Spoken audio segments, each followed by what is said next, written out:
Ayo berinvestasi akhirat, bangun rumahmu di surganya. Sempurnakanlah ibadah Anda dengan beramal jariah yang pahalanya tidak terputus hingga akhir kiamat.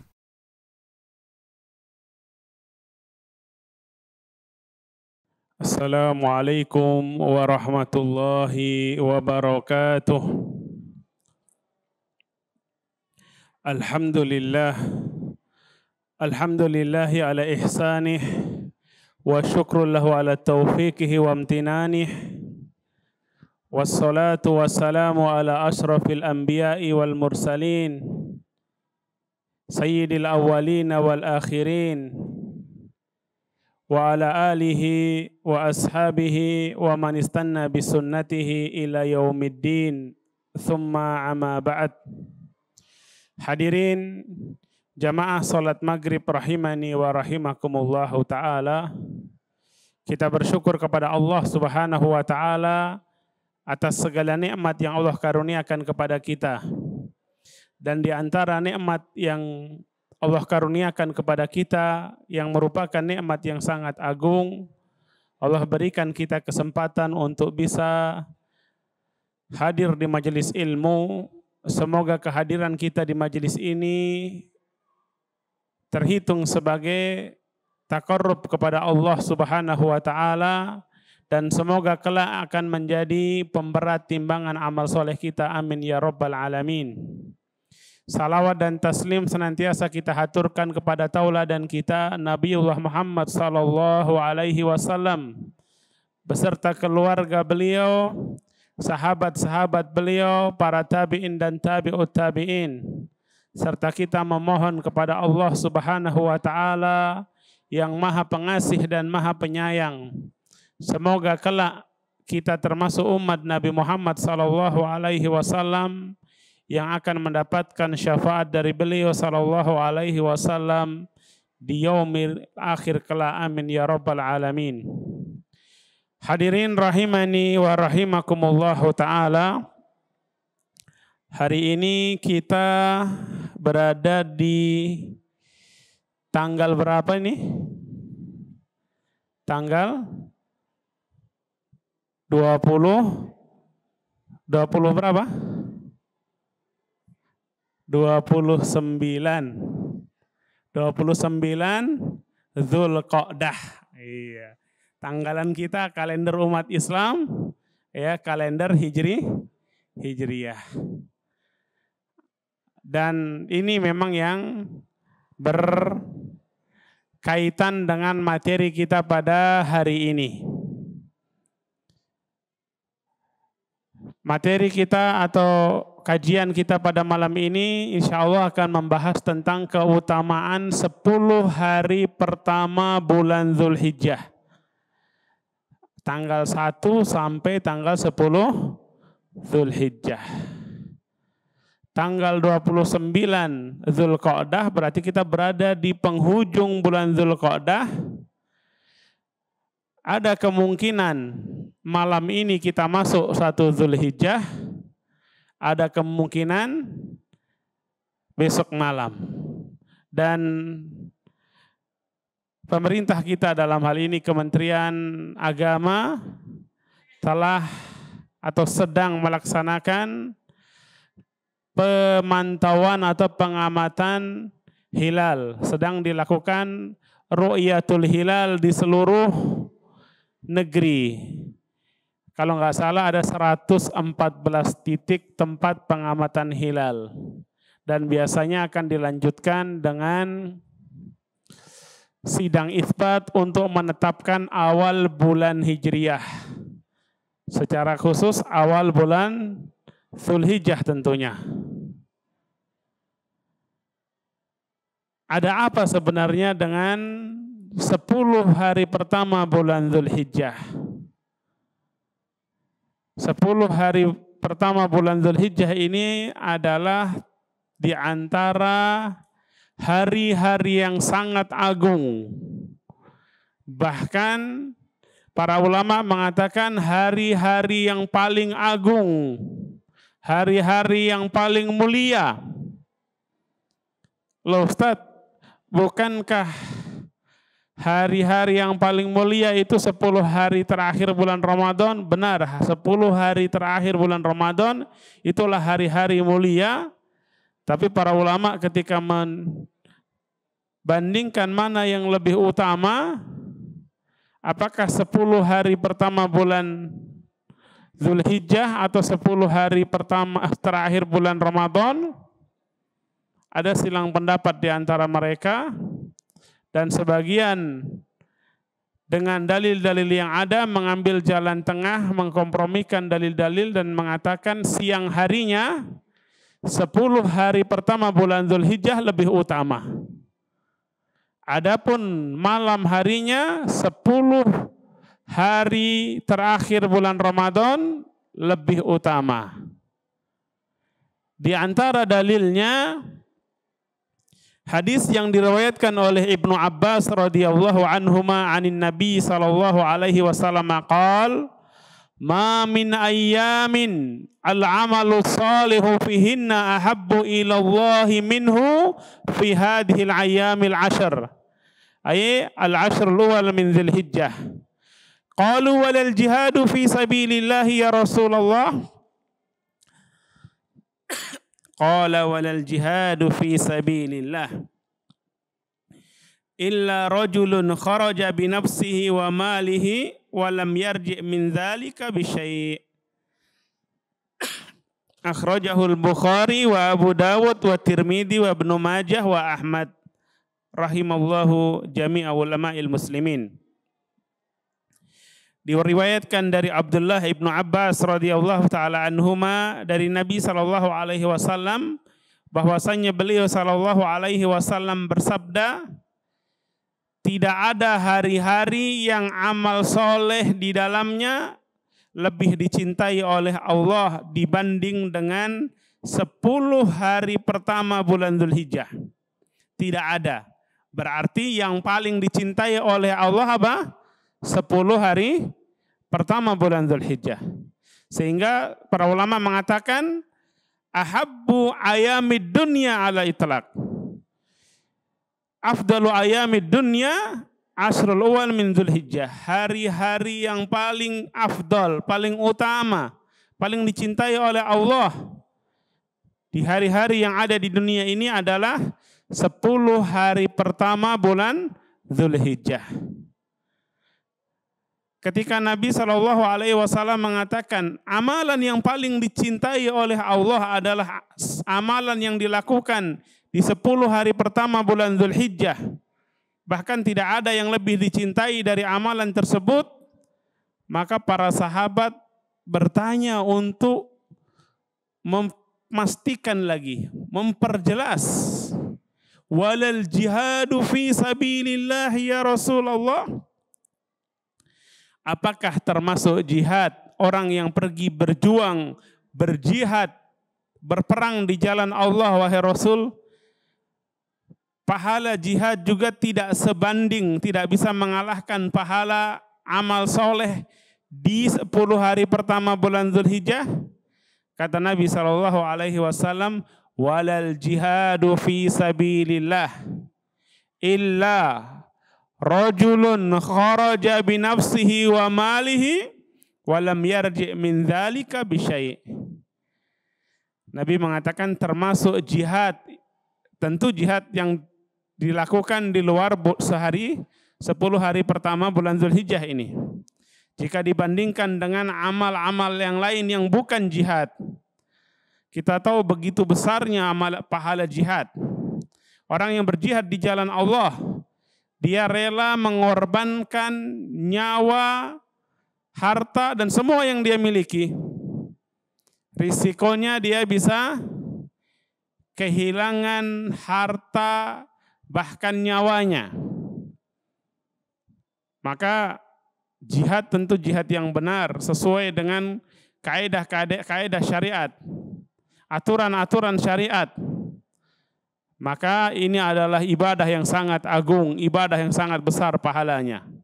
Tapi ternyata jihad pun tidak bisa mengalahkan keutamaan orang yang beramal soleh di 10 hari pertama bulan Dzulhijjah ini.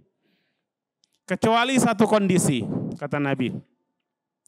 Illa rajulun kharaja bi nafsihi wa malih wa lam yarji' min dzalika bi syai'. Kecuali orang yang dia berangkat berjihad membawa seluruh hartanya. Dia bawa hartanya semuanya. Dia bawa dirinya berangkat dan membawa seluruh hartanya, wa lam yarji' min dzalika bi syai'. Dan dia tidak kembali sama sekali membawa sedikit pun dari diri ataupun hartanya. Artinya dia terbunuh di medan jihad, hartanya dirampas oleh musuh-musuhnya. Habis. Pulang tinggal nama. Barulah pahalanya bisa sebanding dengan amal soleh yang dilakukan di 10 hari pertama bulan Dzulhijjah. Artinya kalau ada orang berjihad, dia mengalahkan musuhnya, tangannya putus sebelah, dia pulang dengan perjuangan dan pahala yang begitu besar dibandingkan dengan orang yang melakukan ketaatan, misalnya bersedekah, atau dia sholat, atau dia puasa di 10 hari pertama bulan Dzulhijjah. Mana yang lebih besar, mana yang lebih dicintai oleh Allah pahalanya? Mana jamaah? Yang berjihad tadi atau yang ini? Yang beramal soleh di 10 hari pertama bulan Dzulhijjah. Kecuali kalau yang berjihad dia bawa semua hartanya dan dia mati syahid. Barulah sebanding. Ini menunjukkan betapa besarnya pahala amal soleh di hari-hari yang agung ini. Makanya ketika kita diberi kesempatan oleh Allah Subhanahu wa Ta'ala untuk bisa bertemu dengan musim-musim kebaikan, hari-hari agung yang telah Allah pilihkan, kita hendaknya memanfaatkan momen-momen kebaikan ini dengan sebaik-baiknya. Dahulu para salaf kanu yu'azzimun thalath al-ashr atau al-ashr al-thalas. Dahulu para salaf mereka mengagungkan 3 jenis 10. 10 hari pertama bulan Dzulhijjah, 10 hari terakhir bulan Ramadan, dan 10 hari pertama bulan Muharram. Mereka manfaatkan momen ini untuk berlomba-lomba melakukan amal soleh sebanyak-banyaknya. Di dalam riwayat yang lain juga, yang sama diriwayatkan oleh Ibnu Abbas radhiyallahu taala anhu, qala ma min amal aska indallah wala a'dama ajran.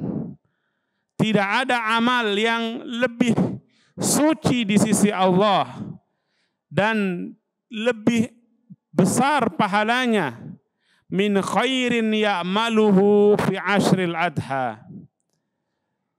Dibandingkan, tidak ada yang lebih suci, lebih besar pahalanya jika dibanding dengan amal kebajikan yang dilakukan di 10 hari pertama bulan Dzulhijjah, 10 hari Idul Adha. Qila walal jihadu fi sabilillah ya Rasulullah, walal jihadu fi sabilillah. Apakah termasuk jihad di jalan Allah? Iya, termasuk jihad di jalan Allah, tidak bisa menandingi ini.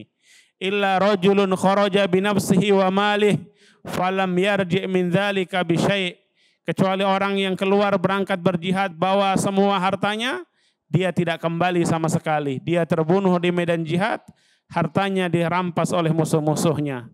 Maka barulah bisa menandingi amalan ini.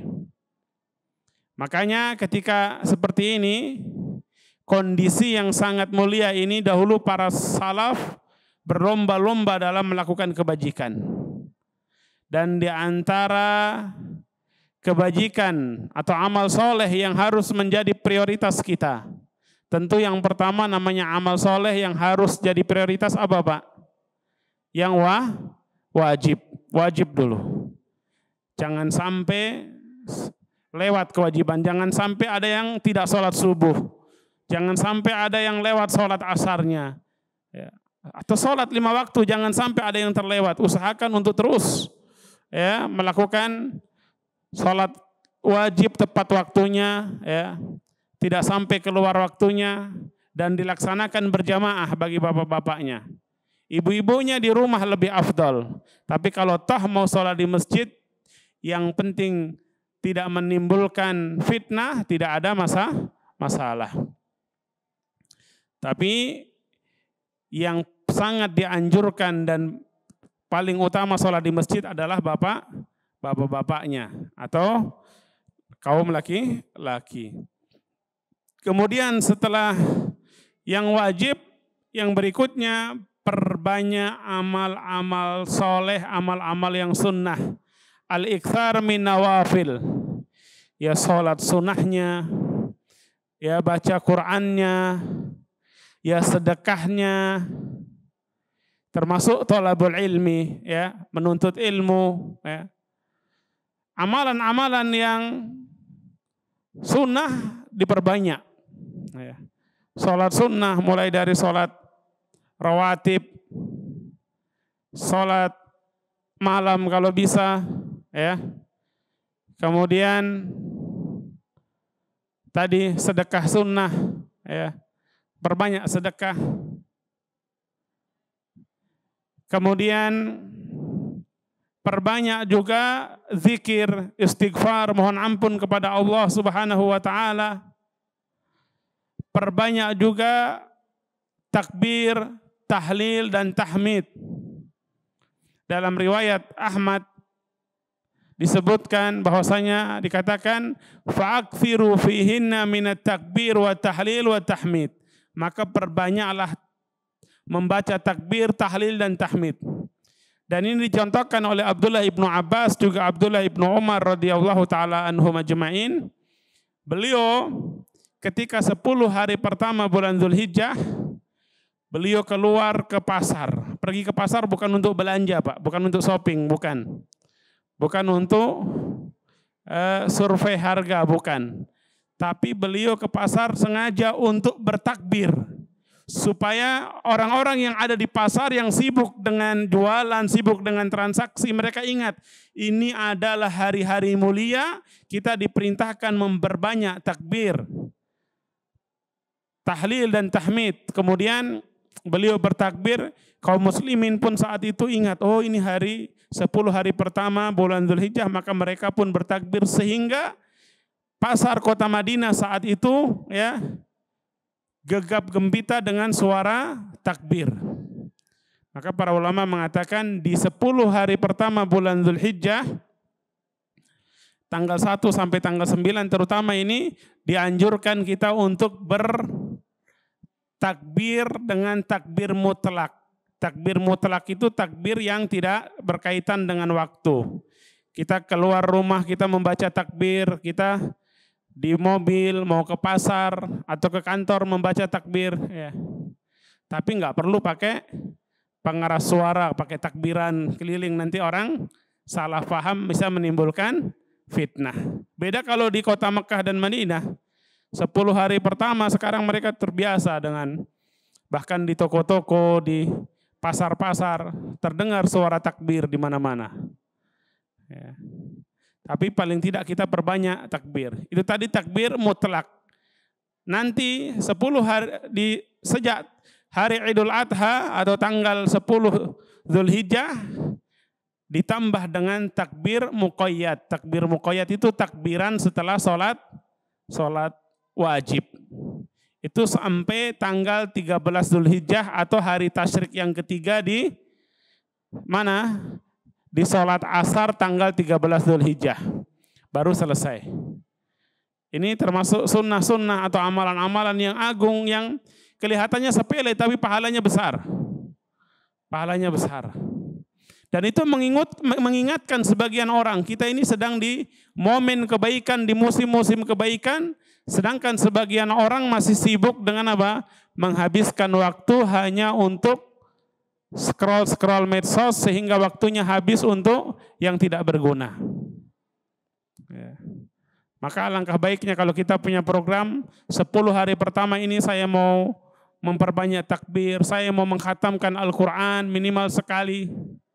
Wah, ini sangat luar biasa. Ya. Dan insya Allah ketaatan-ketaatan yang kita lakukan semuanya Ataupun sebaliknya orang tidak memanfaatkan hari-hari yang istimewa ini, semua berpengaruh terhadap kondisi kita nanti di alam barzah. Ya. Setiap waktu, setiap menit, bahkan detik yang kita manfaatkan untuk ketaatan, insya Allah membawa kebaikan bagi kita. Sebaliknya kalau setiap menit, setiap detik kita lewatkan berlalu begitu saja atau kita isi dengan maksiat, waliya'udzubillah, maka yang ada adalah penyesalan yang tiada guna. Kemudian di antara amalan yang juga dianjurkan meskipun tidak ada dalil secara khusus, dalil khusus tidak ada, tapi dalil umum berlaku, yaitu apa? Memperbanyak puasa sunnah di 9 hari pertama. Berarti tanggal berapa sampai tanggal berapa? Tanggal 1 sampai 9 Dzulhijjah. Kalau tanggal 10 nggak boleh puasa karena hari Idul Adha. Idul Adha tidak boleh, hari Id tidak boleh puasa. Begitu juga hari-hari tasyrik tidak boleh berpuasa kita. Kecuali jamaah haji yang tidak bisa menyembelih udhiyah. Ya.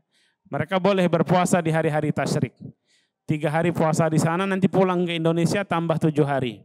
Adapun kita di tanah air, hari tasyrik jangan digunakan untuk puasa. Karena hari itu adalah, kata Nabi, hari makan dan minum, hari kita bergembira. Ya. Puasanya diperbanyak tanggal 1 sampai 9. Sebagian salaf berpuasa dari tanggal 1 sampai 9. Karena tadi dalil umum keutamaan beramal soleh. Dan Nabi SAW menjelaskan tentang keutamaan puasa apa? Seorang hamba puasa 1 hari fi sabilillah, dia berpuasa karena Allah, mencari keridhaan Allah, ya. Ba'adallahu wajhahu 'anin nar 70 kharifan. Allah jauhkan wajahnya dari neraka sejarak 70 tahun 1 hari. Itu hari biasa. Bagaimana dengan hari-hari 10 pertama di bulan Dzulhijjah? Dan itu adalah hari-hari yang sangat agung. Kemudian juga amalan yang sangat agung dan sangat dianjurkan bagi yang mampu, yaitu berhaji ataupun umrah di 10 hari pertama bulan Dzulhijjah ini. Yang berhaji, Masya Allah, ini ibadah yang sangat agung, ibadah yang sangat mulia. Kemudian juga di antara ibadah yang sangat dianjurkan, sangat ditekankan adalah berkurban, udhiyah, ya, berkurban bagi yang mampu, yang memiliki kelapangan rezeki.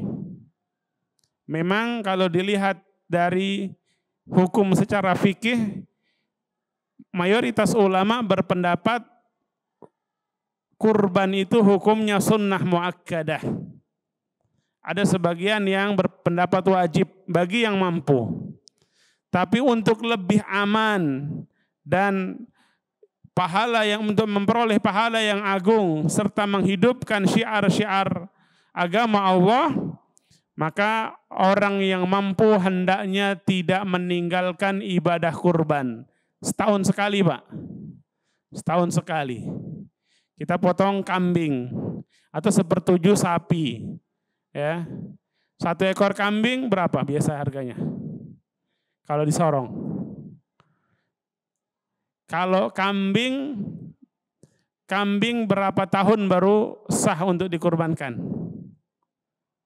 Kambing 1 tahun. Kambing 1 tahun minimal.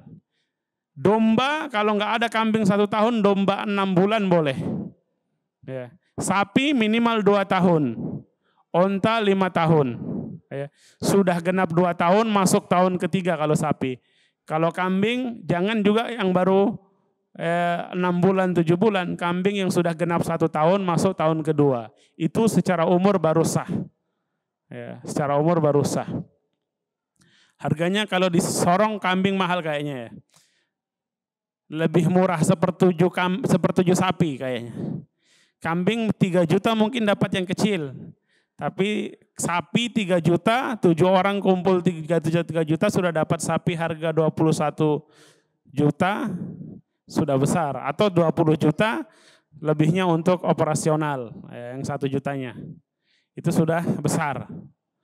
Karena kalau kambing disorong mungkin karena ternak kambing susah, maka kambing mahal. Ibadah kurban. Bahkan Allah Subhanahu wa taala sandingkan perintah berkurban dengan apa? Perintah salat. Fasholli li rabbika wanhar. Untuk bersyukur kepada Allah. Berkurban adalah salah satu bentuk syukur terhadap nikmat harta yang Allah karuniakan kepada kita. Bahkan ini seluruh nikmat. Dalam Al-Quran Allah katakan, Inna a'toina kal kautsar. Ya Rasul, telah kami berikan kepadamu al-kautsar, nikmat yang sangat banyak. Fasholli li rabbika wanhar. Maka karena nikmat tersebut, dirikanlah sholat untuk Rabbmu dan berkurbanlah juga hanya untuk Rabbmu, untuk Allah Subhanahu wa taala. Maka hendaknya seorang mukmin, seorang muslim yang diberi kelapangan rizki, jangan sampai tidak berkurban. Bahkan Nabi SAW memperingatkan dengan keras, man kana lahu sa'ah wa lam yudahi fala yaqrabanna musallana. Orang yang mampu, punya rizki, kelapangan rizki, tapi dia tidak mau berkurban, jangan dekat-dekat tempat sholat id kami, kata Nabi SAW. Maka ini menunjukkan betapa pentingnya, betapa agungnya ibadah kurban di Idul Adha atau di hari Idul Adha, juga hari-hari tasyrik. Kemudian yang berikutnya, untuk orang yang hendak berkurban, ada sunnah Nabi SAW yang harus kita perhatikan. Tadi kita singgung tentang hewan kurban yang sah untuk dikurbankan dari segi umur. Ada juga sunnah yang lain yang harus diperhatikan. Dari Ummu Salamah radhiyallahu taala anhu anna Nabiyya sallallahu alaihi wasallam qala idza ra'aitum hilala dzilhijjah wa arada ahadukum an yudahi falyumsik an sya'rihi wa adfarihi hatta yudahi. Wa fi riwayah fala yamassa min sya'rihi wa basharatihi syai'a. Hadis sahih riwayat Imam Muslim, dalam Sahih Muslim. Kata Nabi SAW yang artinya, jika kalian sudah melihat hilal Dzulhijjah, artinya sudah masuk tanggal 1 Dzulhijjah, dan salah seorang dari kalian hendak berkurban, maka jangan mengambil rambutnya, jangan potong rambutnya ataupun potong kuku. Yang dilarang ini siapa? Orang yang mau berkurban. Tidak boleh potong rambut, potong kuku, ataupun kupas-kupas kulit dalam riwayat. Ya, tidak boleh. Ya.